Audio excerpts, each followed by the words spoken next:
A new proposal sparks an impassioned debate over public safety in Burlington. You didn't even ask any social services to work with you on this. You didn't get the rest of your city council to work on this. I said, I mean, this is not democracy. Plus, the future of juvenile justice reform in Vermont faces uncertainty. And a Florida preacher's pitch for a Poultney campus raises questions. All that and more ahead on Vermont This Week.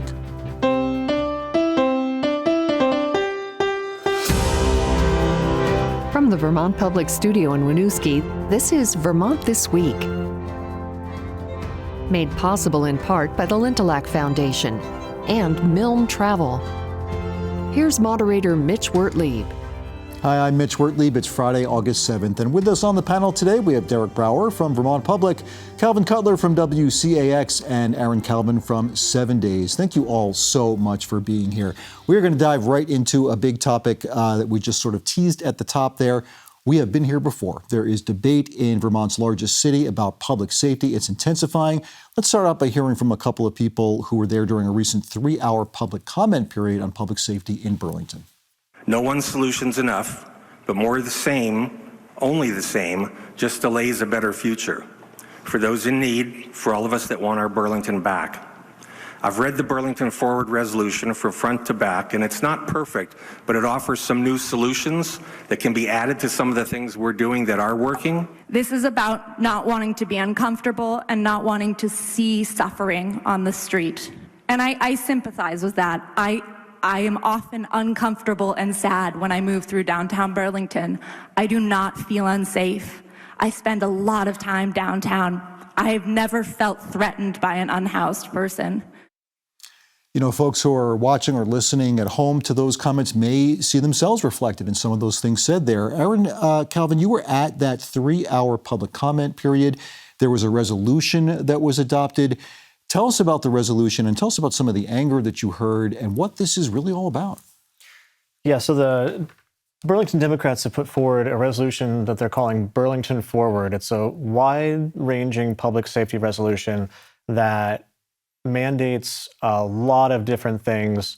Most of it is geared towards, asking the state and other towns to help Burlington with their homelessness and opiate addiction crisis, trying to find new ways to push people who are illegally camping on public land owned by the city and city parks, pushing them out of those areas and trying to thread this needle. There's a lot of language about balancing compassion with this sort of nebulous idea of accountability. And it's an effort to, try to do more to address the problems that everyone sees in Burlington's downtown without, seeming like they're coming down too hard, and have insisted that it's not about criminalizing homeless people or locking people up as the mayor and progressives have accused them of doing. But it's difficult to get away from the idea that a lot of the proposals in this resolution would, make people come in contact more with the system. They would probably be arrested more. And Democrats have argued that doesn't necessarily mean that they'll be sent to prison. They could go through a diversion program or something like that. But at the end of the day, progressives have tried to label this whole thing as Burlington backwards. They're saying they're defending the mayor and saying that her more nuanced approaches are paying dividends, and they cite some crime statistics like the fact that violent crime in Burlington is down, and they are really trying to, sort of defend their process, which they say is working, but for Burlington Democrats and especially their supporters in the business community and the Church Street business community, that change is not coming fast enough. Yeah, I mean, Calvin, you've covered a lot of this too. I'm wondering about this idea of perception. You go to downtown Burlington, how much of this is who you are based on what you bring to the table and what you're seeing in Burlington, because this is sort of, like I said, we've been here before, but this issue is now exploding. There's been a letter, an article in The Atlantic about this. We can get into that a little bit. But what is happening here in Burlington? Perception versus reality. Yeah, I mean, it's a great point, and I think that's really what it boils down to.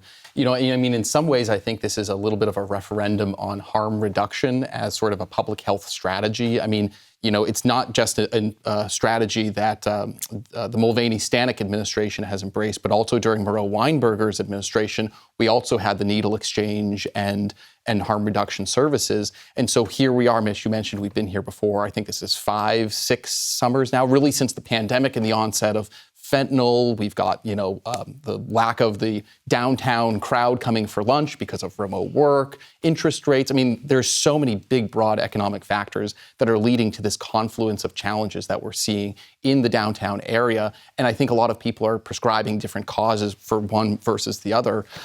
So, I mean, it's so difficult to get at. I think part of, from the business community's concern as well, isn't necessarily just like the immediate, okay, what are we seeing this year in terms of revenues, but it's that slow drip, the reputation factor. Last year when I was back down on Cape Cod, somebody saw my Vermont plates on my Mazda Miata, and they say, "Oh, Vermont, how nice. We've never been, but we heard that Burlington, there's a lot of needles." And that's what some are really kind of concerned about, is the narrative getting away. But here we come again, is, okay, we're covering it, we're talking about it. Does that perpetuate the narrative? It's really challenging. Right, yeah. The Atlantic piece kind of continued this sort of lurid fascination in the national media with Burlington as, a city in the grips of its, homelessness and opiate addiction struggles. And, this lefty city, oh, look how they've been undone by their lax attitude or their inability to, tackle this problem in the way that we think that they should. Or, the Atlantic article was kind of a little bit of a hammer in search of a nail, right? It sort of grouped Burlington into this other collection of large cities, and, sort of tried to make the point really hard that, these harm reduction strategies just weren't working. But when you look at the city's, current strategy, harm reduction is, first of all, not a city strategy. It's really run by nonprofits that are allowed to operate downtown, and they operate downtown because that's where their clientele is. And you're exactly right. This sort of recent wave of, politicization of this issue has sort of broken apart what was formerly a bipartisan consensus around the importance of harm reduction, and has, as I wrote about in 7 Days this week, has really sort of thrown into question the future of whether or not, something that people normally thought of as a general public good in Burlington, like a needle exchange, they might not be allowed to operate downtown anymore. And it throws into question, where, if ever, this overdose prevention center will open. And to be clear, the resolution, we're going to talk about that a little bit too. One of the things in it, has to deal with the needle exchange, that they're sort of against that idea. There was the group you mentioned, nonprofits, Aaron, Food Not Bombs, which helps feed homeless people in downtown Burlington. The resolution sort of goes after that group too. Derek Brouwer, you've covered Burlington for many years. You know about these issues. And I know you read that Atlantic article. We were talking a little bit about this before we came on air.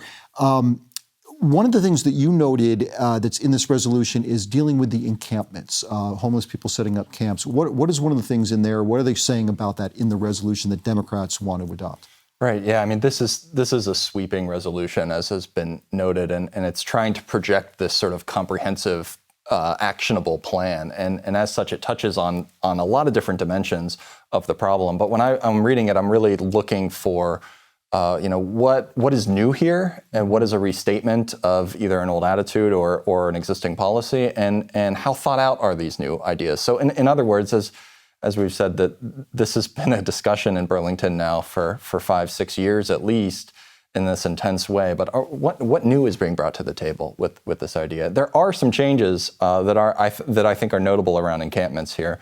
One is a more aggressive, as Aaron noted, a more aggressive approach to noticing and citing illegal tents. This progressive administration, for one, has in particular allowed people to camp down in this area of the waterfront called the Urban Reserve. It's been sort of a less active enforcement zone in a way. This resolution explicitly would crack down on that. And in the alternative, so there are questions about the capacity of the city staff to actually carry this out, to so aggressively go after tents. As I spent close to a week with the main person in charge, with the team that does this in Burlington last year, and it's and having seen it firsthand in that way, it does seem like you would need quite a bit more in terms of manpower to make this. I remember that story you did specifically when you were 7 days, right? Yeah. And you noticed the problem there because who is going to hand out those citations? And do they want to be, are they worried about their own safety? It brings up almost more issues when you start looking at that. And they have not said where these encampments, if you remove them, say, from the waterfront, they're not saying where they should go, right? Right, yeah. I mean, the whole challenge with the enforcement of encampments is that it's as some people say, with some reservation, they call it a game of whack-a-mole because people have to sleep somewhere. And so and it's extremely common if you notice a tent somewhere, they will move the tent 100 yards away. So how do you deal with that phenomenon to make this expenditure of the additional resources worth it is a question I have. One other thing that's worth noting, I think, is that the resolution does call, this is a kind of a substantial change, I think. It calls for an area of sanctioned outdoor camping that in which it would be allowed. The interesting thing about it, though, is that the resolution states all of the places where they don't think it's appropriate, but it does not say where. It does not identify a location or a sector of the city where they do think it would be appropriate. I also noticed in it, they list that they think this area should have access to dumpsters and drinking water and things and social services, but it doesn't mention, for instance, transportation as one thing. And so if you want to get this away from the center of the city, people are going to have to be able to take transport to their appointments. Well, it's similar to their approach to wanting to add more permitting regulations to the opening of needle exchanges or the overdose prevention center. They don't want it to be downtown. The needle exchange that was prominent in Burlington before Vermont Cares opened their newest location on July 1 was on Clark Street, run by the Howard Center, and that's just a little bit north of Church Street. So there's this, they're very explicit about where they don't want these things to be, but then that raises this question of, well, where should they go? And nobody's volunteering that. There's an interesting political component here too, Calvin, that I would love to ask you about, because this seems to me like the Democrats in Burlington against the progressives in Burlington. What is going on here? Shouldn't these be a coalition that is fairly together on things? In any other city, even statewide, you'd look at Democrats versus progressives, and really there's not a ton of daylight between the policy. But boy, you listen to that council meeting, you'd think that this is, the far right MAGA versus, the far left progressives. I mean, really huge differentiation between, the progressives and the Democrats on this. Certainly, the mayor has taken a lot of flack for this as well. As I mentioned, though, a lot of these programs have been in existence during Moreau Weinberger when he was in office. Yep. And then, of course, there's, the fifth floor, right? Governor Phil Scott and sort of the state. What is their involvement in this? The governor had ordered Vermont State Police troops to go and police in downtown Burlington they haven't made any arrests or any citations, but it's more so to create a sense of safety.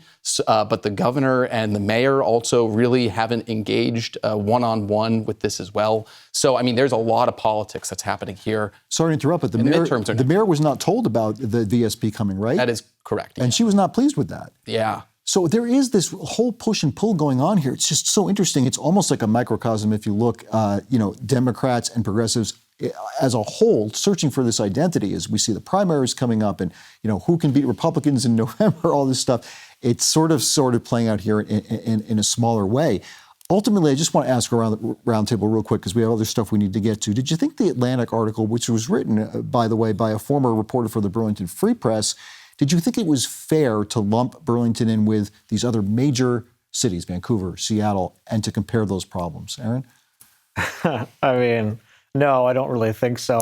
I struggle to think of any other city in America of 40,000 people that gets as much attention for its, homelessness and opiate addiction crises as Burlington, even though all cities in America, struggle with them to some degree. And I think it has a lot to do with the politics, both how it's perceived nationally. People who don't live in Vermont know it as the city that Bernie built, kind of. So it will eternally be a reflection of, these leftist policies that he helped to sort of pioneer at the municipal level. But I guess I just see it as, mostly it's a lot of a question of politics. And I think the important thing to remember at the end of the day is something that I think Democrats and progressives I've heard both agree on, which is that there are simply not enough resources being, pushed towards this problem. And both the Democrats and the progressives are calling for more help from the state, from neighboring towns, from the governor, from the legislature, because that's the simple reality on the ground, is that everybody wants to do more for the people they see suffering, but there's just not enough homes, not enough beds, not enough shelter space to go around. Yeah, I mean, I think we're going to leave it there because I think you summed that up actually quite beautifully. Thank you for that. It's just a fascinating thing to me to see our biggest city in this state, but a small city nevertheless, 40,000 people, get such national attention over this issue. It's amazing. Another issue that deals with crime and things related to that, Calvin Cutler, juvenile justice reform in Vermont. We've been talking about a new facility since Woodside closed for a while. Is there any movement on any of this? What's going on? Yeah, so a couple things happening here. So DCF is moving forward with a new proposal, the Green Mountain Youth Center. It's going to be located in South Burlington, away from homes. It's sort of an industrial park, kind of on the south side of the city. They are moving forward with this. We got the price tag. It's about $27-ish million right now. It's going to house teens up to age 18. That is moving forward. We haven't heard a ton of pushback from the local community or the Development Review Board as of yet. Those zoning issues about, is it a group home, is it not, that has been settled. So that is moving forward right now. But we did hear during the Joint Justice Oversight Committee, DCF officials were talking with state lawmakers. There's been this slow burn about raise the age, which is sort of these reforms, these sweeping reforms that went into effect in 2018, which basically look to raise the age of majority with nonviolent offenses, with the idea being that young people's brain development isn't complete until you're in your mid-20s, and so people shouldn't be punished or have your name put out in the press for something stupid that you might have done when you're 17, 18, et cetera. Those reforms were supposed to go forward, but we've been pausing them for the last 3 or 4 years. DCF has said we don't have the right system, including the high-end system of care, like a Woodside type of secure facility replacement. So again, the Scott administration is asking for sort of a permanent pause until we can move forward with that. But what was interesting is this facility is only going to house people up to age 18, right? And so that kind of flies in the face a little bit of the reforms that were implemented or came up with by Senator Dick Sears at the time. And so there is a real question of whether these sweeping first-in-the-nation criminal justice reforms for young people actually are going to move forward in any way, shape, or form. We might see this facility come to fruition in a few years. I think they said 2 or 3 summers from now. But in terms of the broader, making sure nonviolent offenses are handled in family court, it's a big moving target, and it's completely tied up with politics. I mean, lots of Democrats in the legislature and progressives have said these reforms are working. We have to keep moving forward with them. It's taking a burden off of adult court, criminal court.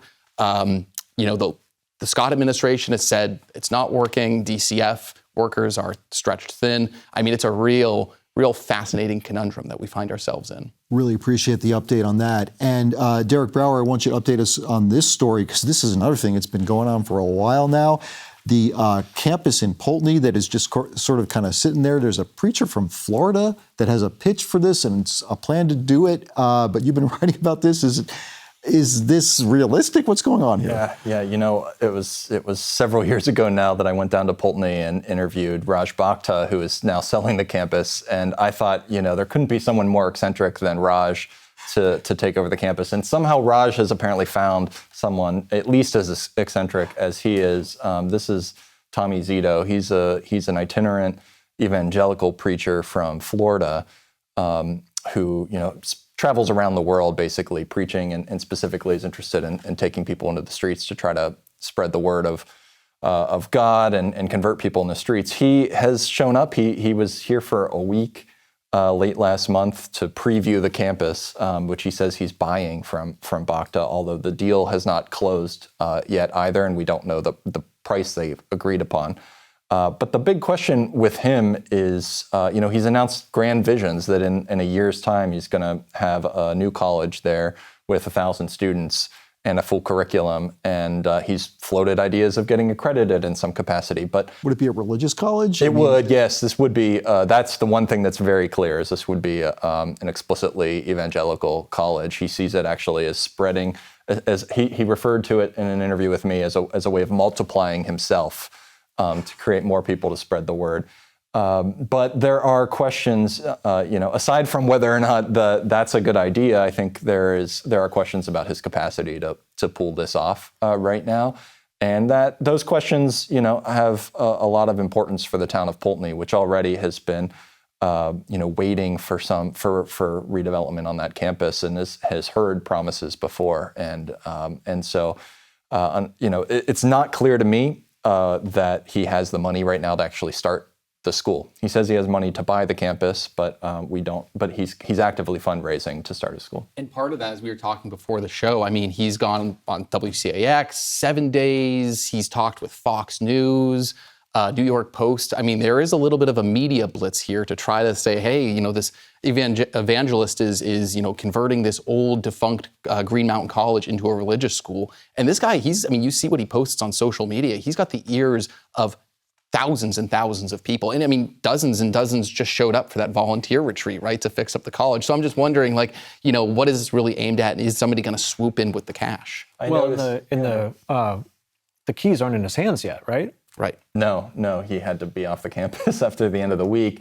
In my interview with him, he brought up himself all of the media attention that his project is getting, and seemed pleased by how intrigued these national outlets are. He also mentioned to me that he said somebody wants to do a Netflix series on what he's doing, that he's picking between which documentary crew he wants to work with.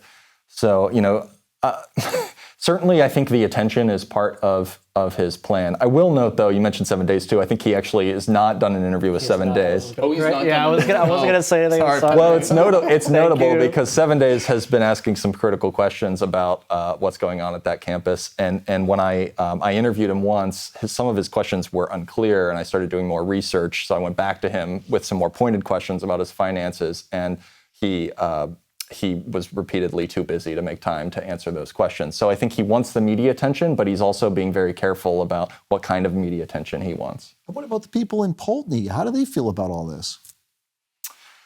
I think there's some weariness. There's more skepticism that I've seen this time around. I think when Raj came through, for one, he had a track record. He had a successful business in Vermont. So I think there was more optimism at that time of his ability to execute on this, and I think this time around there's much more of a wait and see, and Tommy Zito is going to have to prove himself to the town of Poultney. Yeah, we will have to wait and see. Nothing is done yet. As Aaron said, the keys have not been handed over.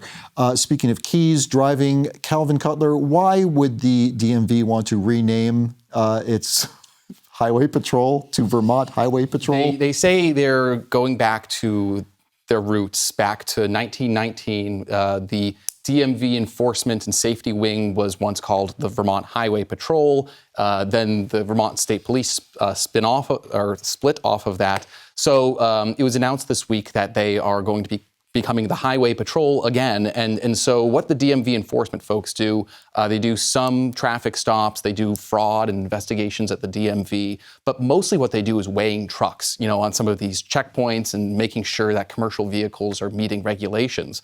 So they are now rebranding as the Vermont Highway Patrol, not related to Super Troopers, by the way. Oddly enough, Super Troopers 3 You said it, though, and I was thinking of it. Yeah. I mean, that's what I think of when I hear Vermont Highway Patrol. A lot of people do. You look at the Facebook comments, and the two comments that we got the most were, number one, what is this costing taxpayers? Because they're rebranding all the trucks and the badges and the uniforms. It's going to be about $50,000, which is a drop in the bucket for a state budget. But their roles and responsibilities are not changing at all. It's the same staff. They're not hiring anybody else. Earlier this week, also, Governor Phil Scott, we were asking him about it. He floated sort of this idea that he had a few years ago about an agency of public safety, right? About, different public safety organizations playing different roles within, the new agency. So that's not moving forward yet. But again, a lot of people are asking why the rebrand.